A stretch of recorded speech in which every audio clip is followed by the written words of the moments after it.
The other day ended with me cutting off that exhaust over there, and I actually hit up my buddy and talked to him about what I should do with the exhaust, and I'm actually going back to the stock M52 manifolds. These are them. I have another set on the floor, but the reason I'm switching back over to these is they sit towards the motor a lot, like tighter, and I still got to wrap them in the heat stuff, so they still look cool.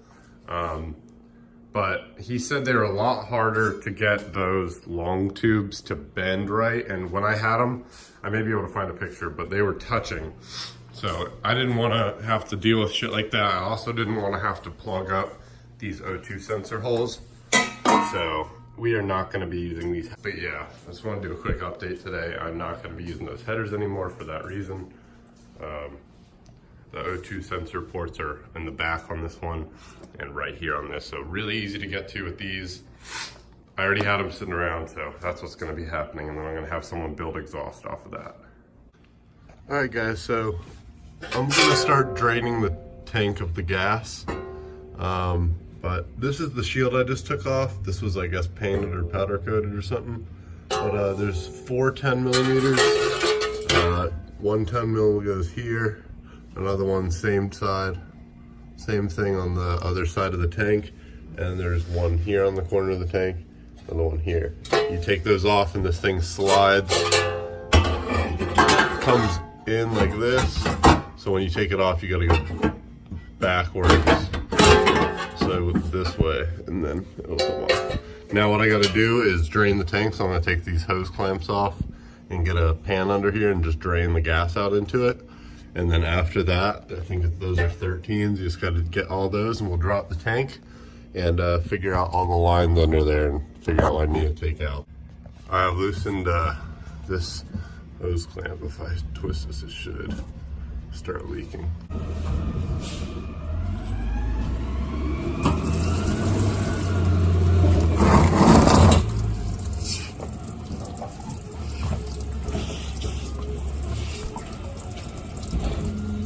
All right, so I got both of the tanks dropped out of place with the 3 bolts on each side, the bigger ones with the 13s right there, and drop the tank down. This is the driver's side part of the tank.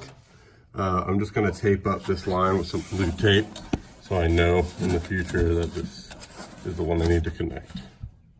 All right, so I got the passenger side gas tank out. I broke the elbow right there, as you can see. Snapped it. Other piece is still hanging out up here. But I'm pretty sure I'm gonna remove all of this, if not most of it. All right, so I haven't picked up the camera in a couple hours, but I managed to get this out of there, which is the fuel filter, the accumulator, and the other pump. Yeah, this is the other pump. All that really requires is a 7 mil and an 8 mil screw or nut that hold the 2 little positive and negative wires on. And then there's some other bolts that are pretty obvious, and this thing just pops out. The other thing I had to do is remove the banjo bolt and the hose that went to that on this, and this thing just popped right out. What I'm doing now is cleared some space. I put the hood over. You can see the fitment looks so sick on that. Look at that. Sorry, I got distracted by that. But hood's over here now, away from the swinging engine.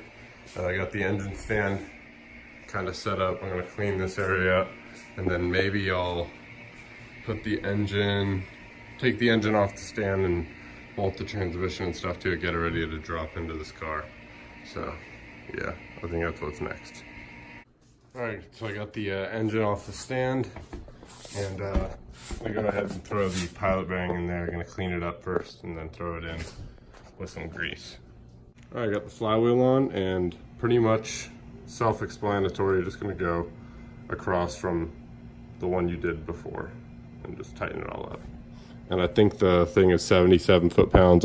Don't quote me on that, but I'll put it in the description. All right, so I did just look it up. These flywheel to crankshaft bolts are going to be 77 foot-pounds, And the pressure plate to flywheel bolts are gonna be 25 foot-pounds. And these are all 19s.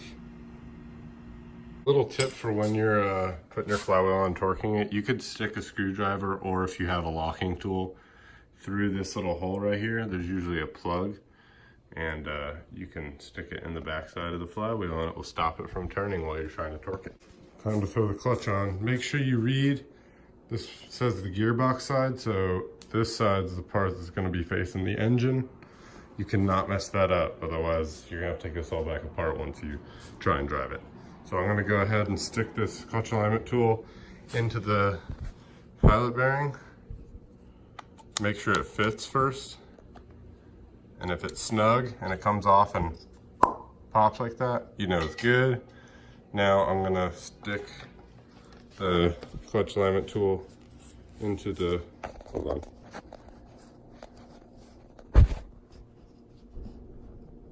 All right, now I've cleaned off the flywheel surface. I'm gonna make sure that I have my gearbox side facing outwards. This is the engine side.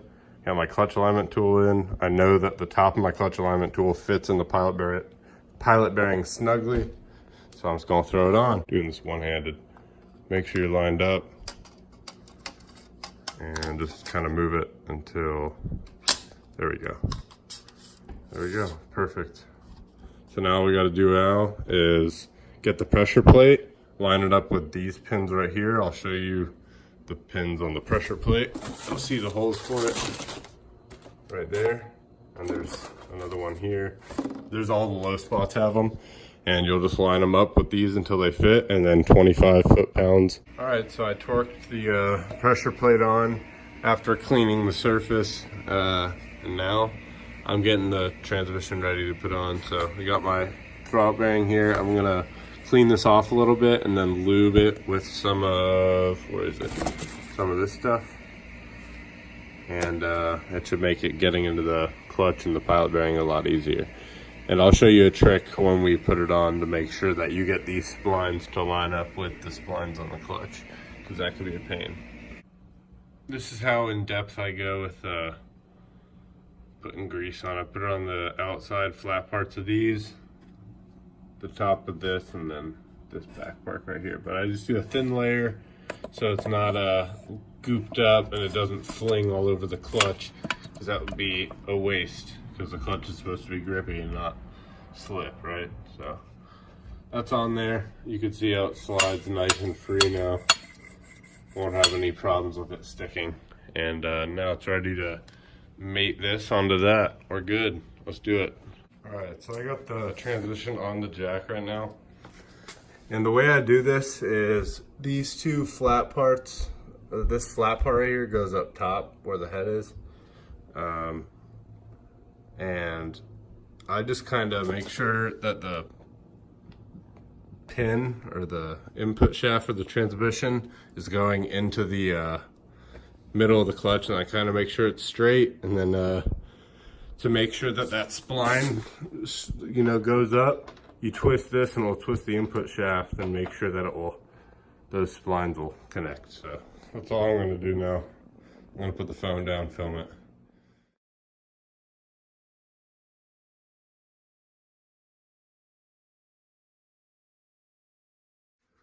Alright, I'm tired of shit. That actually took way longer and felt way longer than it actually was. But I got these two started. This one started. I'm about to get the bottom one started. That's how it should look when it's on. Your starter's gonna sit right there. That's the best way to tell. And yeah, all you gotta do is tighten it. Make sure, remember, this thing helps so much in trying to figure out if you're lined up. But yeah.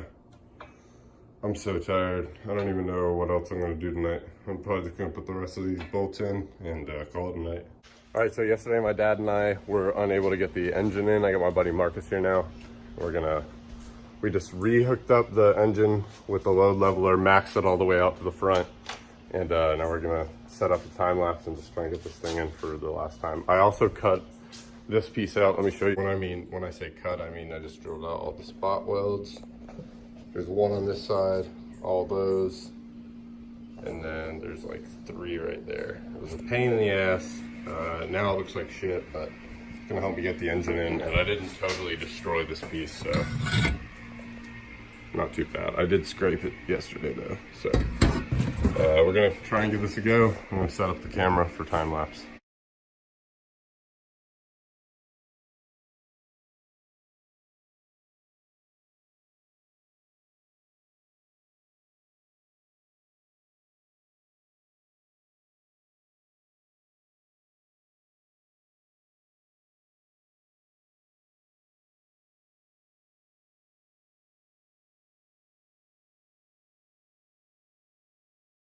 All right, so the engine is pretty much in right now. We're having a little bit of trouble trying to get these motor mounts to line up, but I'm gonna try and figure out how to get that transmission jack out, or that jack out from the transmission, bring it out here, put on the trans brace, and that should level out everything up front. Yeah, this is how it should pretty much look once it's totally in. Looks pretty sweet. Fits real nice. Oil pan clearance. Not too terrible. So let's just try and finish this up. I'm just gonna finish up tightening this trans brace. And these are 13s that I bought at Ace Hardware, just brand new stuff with nylon inserts, so it stays on there. All right, guys. So that's it. I'm gonna show you a final transmission picture. That's it in there, just chilling. And show you a picture of the engine bay. It's all in. Motor mounts went in first. The transmission brace went in after. I thought I was gonna be able to do the transmission brace first, but I ended up getting these in. I should have taped it, but we had both hands on deck. But those two bolts right there, and it's just a bolt through with a nut on the bottom, and then the other two are right there. You can see them right there. So, Jake, could not have done this without you, bro. Oh my God. You can see the exhaust kind of just poking right there. Another thing I saw, as you can see right there, the exhaust is like facing straight down. So I may have to take this front manifold off and have it cut, like maybe right here, and have it welded, have another piece welded on so they both, I don't know, I'll figure it out. But for now, this is all I have done. I'm gonna go ahead and upload the video so you guys can see what's going on so far. Next thing I gotta do is shave these fins down and test fit the intake.